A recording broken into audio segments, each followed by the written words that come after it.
du mal à réaliser que 2018 soit fini et que ce soit déjà le temps pour moi de faire cette vidéo rétrospective, bilan de mes lectures de cette année. Alors l'année dernière je me souviens que mes coups de cœur n'avaient pas été très nombreux puisque je n'en avais eu que 3. Et cette année, il faut croire que je choisis de mieux en mieux mes livres puisque j'en ai 5, voilà. 5 livres dont je vais vous parler aujourd'hui, 5 livres qui ont été littéralement des coups de cœur que j'ai adorés et dont j'ai hâte de vous parler, donc on va commencer tout de suite. Le premier livre de l'année qui pour moi a été un coup de cœur, c'est pas un livre, c'est une BD. Et je m'y attendais plus ou moins en fait. Je savais qu'il fallait que je lise cette BD à ce moment-là, que c'était le bon moment pour moi de la lire. C'était en mars-avril, quelque chose comme ça, je crois. Et il s'agit de Paroles d'honneur. Voilà, de Leila Slimani et de Laetitia Corrine. Je me souviens, j'étais à Paris à ce moment-là et j'étais allée à Gilbert Joseph parce que j'en entendais parler à droite à gauche, pas en mode phénomène littéraire incroyable, mais quand même il avait de bonnes chroniques, de bonnes critiques. Et donc du coup je m'étais dit allez, c'est le moment. Et franchement c'était vraiment une vague d'émotions assez forte. Alors ça va être un peu difficile de parler de cette BD, non seulement parce que je l'ai lue il y a longtemps, mais en plus parce que c'est pas une véritable histoire, c'est tout simplement Leila. Alors je sais pas si elle y est allée avec l'illustratrice, mais Leila Slimani est retournée au Maroc parce qu'elle est originaire du Maroc, et elle est allée en fait parler aux femmes de la sexualité au Maroc. Comment les Marocaines vivent leur vie sexuelle, et je peux vous dire que les témoignages qui sont dans cette BD sont très fort. Alors bien sûr le dessin vient intensifier tout ça, mais vraiment c'est assez bouleversant. Moi j'ai appris beaucoup de choses, notamment sur les lois au Maroc qui certainement s'appliquent dans d'autres pays du Maghreb. Donc par extension j'en ai appris plus sur mon propre pays, notamment l'Algérie. Mais inutile de dire que la sexualité en général est tabou dans les pays arabo-musulmans. Mais bien sûr quand ça touche les femmes, là ça va au-delà du tabou, hein, on est à un degré encore supérieur, et donc tout ça est très justement transmis dans cette BD. En tout cas, si le féminisme fait partie de vos centres d'intérêt et si vous avez envie d'en savoir un petit peu plus sur la sexualité dans les pays du Maghreb et plus particulièrement au Maroc, je ne peux que vous conseiller ce livre. Je pense que c'est un très bon début pour des lectures un peu plus approfondies. On reste quand même sur une BD, donc les thématiques sont là, elles sont lancées. Le pavé dans la mare est lancé, maintenant après c'est à vous, si vous avez envie de creuser, de faire vos propres recherches, de trouver des livres qui traitent particulièrement de sujets qui vous intéressent. C'est aussi un très bel acte de courage de la part de Leila Slimani, je pense que c'est important de le souligner. Je rappelle quand même que le monde arabo-musulman, et je dis ça pas en tant que jugement, mais vraiment parce que je en connais connaissance de cause, j'ai fait des études là-dessus, je continue à faire des études là-dessus, c'est beaucoup de non-dits, beaucoup de tabous, beaucoup de choses qu'il faut cacher, qu'il ne faut pas dire. On sait que c'est là, on sait que ça existe, mais on n'en parle pas. Et le fait qu'elle en parle ici dans ce livre, moi je respecte totalement. Et rien que pour ça, je pense que c'est important de l'écouter. Voilà, elle a pris la parole, maintenant c'est à nous de l'écouter. C'est un très beau livre. Moi ça m'a donné franchement le nœud là dans la gorge à plusieurs reprises quand je l'ai lu. Et les dessins sont vraiment sont de toute beauté. Voilà, donc si vous voulez avoir un petit exemple des planches qu'on peut avoir. C'est magnifique, on suit, alors je sais plus combien de femmes on suit exactement, mais on doit suivre quelque chose comme 4 ou 5 femmes qui ont vécu, qui ont toutes eu des destins très différents, qui ont toutes des conditions sociales très différentes, et donc du coup on a vraiment une perspective assez globale. Voilà, donc clairement, foncez, très beau cadeau, très belle lecture, j'adore. Dans la foulée, j'ai lu Homo Deus, une brève histoire de l'avenir de Yuval Noah Harari aux éditions Albin Michel. Alors j'ai lu celui-ci avant l'autre qui est Sapiens, que j'ai d'ailleurs dans ma pile à lire et que j'ai tellement hâte de lire. Je l'ai lu avant parce que je l'avais reçu en service presse et que j'avais pas encore acheté l'autre à ce moment-là. Et j'avais fait un petit sondage sur Instagram pour savoir si c'était important de devoir les lire dans l'ordre, et la majorité d'entre vous m'avait dit que non. Et je regrette pas. Je regrette pas, j'ai adoré. J'ai adoré. Alors, on part effectivement sur un écrit qui est assez scientifique. Donc dans le premier, je sais qu'il retrace un petit peu l'évolution de l'homme et qu'il essaye d'apporter des réponses notamment à la question comment en est-on arrivé à devenir la race dominante finalement. Et dans ce livre, en fait, le cheminement principal, c'est maintenant que l'homme a réussi à éradiquer, ou du moins parvient à contrôler quand il le désire, des fléaux majeurs tels que la famine, la pauvreté et les guerres. Qu'est-ce que l'homme va faire de tout ce pouvoir, de tout ce savoir qu'il a acquis? Qu'est-ce qu'on va en faire? Et qu'est-ce que potentiellement notre futur peut être avec notamment l'évolution des technologies, des ordinateurs, des robots, ça a été tellement passionnant, tellement intéressant. Typiquement le genre de livre que j'aime, c'est-à-dire qu'on en ressort grandi, on a appris plein de trucs. Et en fait mon seul regret c'est de ne pas pouvoir mémoriser absolument tout. Alors je me doute que le fait que ce soit un écrit assez scientifique, très axé, académique, ça puisse rebuter pas mal de personnes et je le comprends tout à fait, mais sachez en tout cas que l'auteur fait tout pour que ce soit accessible. Donc à chaque fois qu'il donne, qu'il énonce un fait un peu scientifique, tout de suite après, il l'illustre par un exemple qui est accessible à tous. Si moi j'ai compris, tout le monde peut comprendre, toute la planète peut comprendre. J'ai adoré, c'était absolument génial. Je sais qu'il a écrit un autre livre qui a, il me semble, 21 leçons pour le 21e siècle, je crois. Clairement, je vais l'acheter, c'est juste fantastique. Si vous voulez en savoir un peu plus sur nous, en fait, nous, les hommes, comment certains comportements qu'on a tous, hein, sont clairement ancrés dans notre ADN, et voilà, si vous voulez prendre un petit peu de recul, en fait, sur le monde dans lequel on vit, dans la société dans laquelle on évolue, allez-y, c'est absolument génial. Donc après ça, je me souviens plus exactement de l'ordre précis de mes lectures, donc je vais commencer par celui-là. Si c'est un homme, de Primo Levi. C'est un livre que je voulais lire depuis très longtemps, pour sa valeur historique, bien entendu. Pour les personnes qui ne savent pas de quoi il s'agit, c'est tout simplement le témoignage d'une personne, enfin d'un homme, qui a été à Auschwitz. Voilà, donc d'un rescapé des camps d'Auschwitz, donc de Primo Levi. Primo Levi a eu une vie assez intéressante, si je peux dire ça comme ça. Donc il a été très tôt emmené dans un camp de concentration. Il a ensuite été déporté à Auschwitz. Il en est ressorti totalement vivant. Et il a fini quelques années plus tard par se marier, avoir des enfants, mais le négationnisme en fait qui a eu lieu à la fin du XXe siècle l'a conduit au suicide. Voilà, donc clairement moi j'avais très envie de le lire, je savais que ça allait être très difficile comme lecture forcément, puisqu'il s'agit d'un témoignage d'une personne qui l'a réellement vécu. Je sais pas si certains d'entre vous ont eu l'opportunité de regarder Nuit et brouillard d'Alain Resnais, il me semble, qui est en fait un documentaire sur les camps de concentration, qui est très bien fait mais qui est très difficile. Moi je l'avais vu en 3ème, je l'ai revu encore cette année pour un cours, et très difficile mais nécessaire. Donc voilà, je savais que j'allais avoir du mal à lire ce genre de livre, et ça a été le cas en fait. Même si vous vous préparez et que vous vous conditionnez à lire ce livre, je peux vous dire que vous ne le serez jamais assez. Voilà. Je m'attendais pas à ça, d'autant plus que c'est très poignant parce qu'il a une distance avec ce qu'il raconte qui est assez déconcertante. Venant d'une personne qui a subi, et subi franchement c'est un euphémisme, le mot est vraiment très faible, mais je vais dire subir parce que j'ai pas d'autres mots, qui a subi vraiment le nazisme, on s'attend vraiment à une sorte de réquisitoire pour le coup. Dénoncer, on s'attend à avoir de la haine, en tout cas des sentiments extrêmement forts.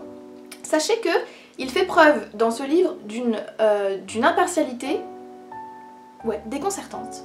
Je m'attendais pas du tout à ça. En fait, il retrace les faits comme ils se sont passés, sans en rajouter, sans en ôter, si je peux dire. Mais voilà, c'est la vérité telle qu'elle était. Il a commencé à rédiger ce livre quand il était dans le camp, quand il arrivait à trouver des feuilles et de quoi écrire. Et donc du coup on est vraiment plongé là-dedans. Et en tout cas, moi j'ai trouvé que ce livre, c'est pas vraiment une leçon en mode le nazisme c'est mal, le racisme c'est mal, la violence c'est mal, etc. C'est plutôt beaucoup de questionnements qui sont particulièrement intéressants. À un moment donné dans le livre, Primo Levi fait une réflexion que je trouve particulièrement pertinente. Il se demande, et du coup il demande aussi au lecteur, qu'est-ce que le bien et qu'est-ce que le mal? C'est une question à laquelle il est très difficile de répondre en temps normal, mais qui devient encore plus intéressante quand on se la pose dans ce genre de contexte. Voilà, parce que en fait il nous raconte qu'il y a énormément de violence à Auschwitz entre les prisonniers, qu'il y a du vol, que pour un bout de pain on frappe, pour une miette de pain on vole, mais à quel moment on est mauvais, à quel moment on est bon? Vous voyez, quand un nazi décide de faire une faveur à un prisonnier, est-ce que c'est un homme bon, même si c'est un nazi? Vous voyez, c'est genre vraiment de réflexions qui sont tellement intéressantes et qui sont très perturbantes aussi, parce que j'ai l'impression, et dites-moi si vous trouvez que c'est le cas, mais que la plupart des conflits qu'on peut avoir à titre personnel ou dans le professionnel ou même à titre mondial sont dus au fait qu'on a du mal à comprendre que la vie n'est pas manichéenne et que les choses ne sont pas soit noires, soit blancs. Généralement quand il y a des conflits, quand vous prenez un peu de distance avec ça, les deux parties ont du bon et les deux parties ont du mauvais. Attention, je dis pas que le nazisme avait du bon, pas du tout, c'est juste que à une échelle un peu plus grande, il pose vraiment des questions qui sont très intéressantes et qui aujourd'hui sont assez pertinentes.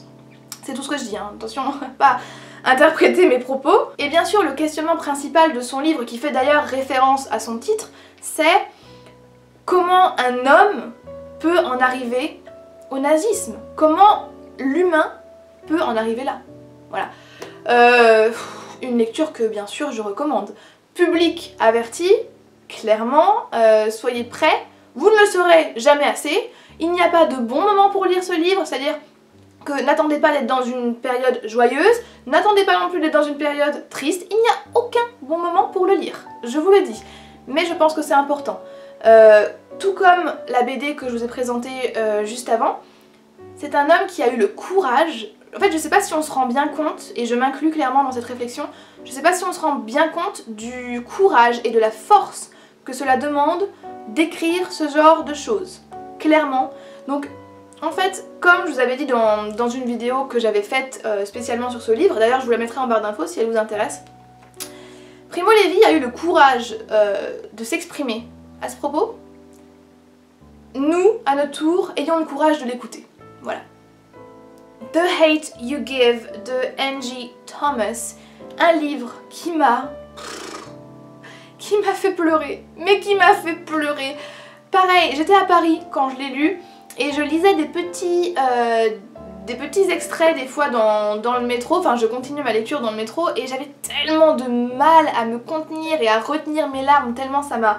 C'est un livre qui m'a frustrée mais d'une puissance, vous vous imaginez même pas. Alors pour ceux qui ne savent absolument pas de quoi ce livre parle, on a beaucoup entendu parler sur Booktube, il a fait énormément de bruit et a raison, selon moi. Je suis très contente qu'on en ait beaucoup parlé. Dans ce livre, qui est d'ailleurs un livre young adulte, je tiens quand même à le préciser, on va suivre Star qui est une jeune adolescente qui vit avec ses parents dans une communauté afro-américaine. Elle est elle-même issue de la communauté afro-américaine et donc du coup le roman commence très simplement avec Star qui est en soirée, voilà, en soirée avec ses amis et puis elle va décider de quitter la soirée avec son ami qui est aussi un garçon afro-américain. Ils vont rouler, ils rigolent, etc. Et à un moment donné, ils se font arrêter par une voiture de police. Et c'est là justement que l'histoire commence puisque lors de ce contrôle de police, le policier en question va à un moment donné se sentir menacé par l'ami de Star et donc du coup va lui tirer dessus et le tuer. Donc comme vous avez pu le comprendre, on part sur une thématique qui est plus que d'actualité. Je ne sais pas si vous avez entendu parler du mouvement Black Lives Matter, mais voilà, c'est justement des personnes qui se rassemblent autour voilà, d'une thématique comme le racisme aux États-Unis, de la discrimination qui est encore bien présente, surtout dans certains États, notamment les États du Sud.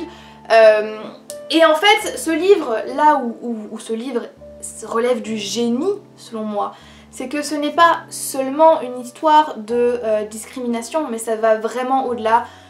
Ça part vraiment sur une quête identitaire, parce que Star va dans un lycée où il n'y a quasiment que des Américains de pure souche et dans lequel elle doit être quelqu'un d'autre pour pouvoir mieux s'intégrer, pour pouvoir être incognito et surtout ne pas être cataloguée comme la Renoir du lycée.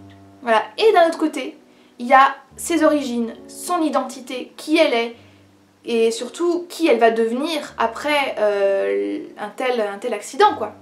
Voilà.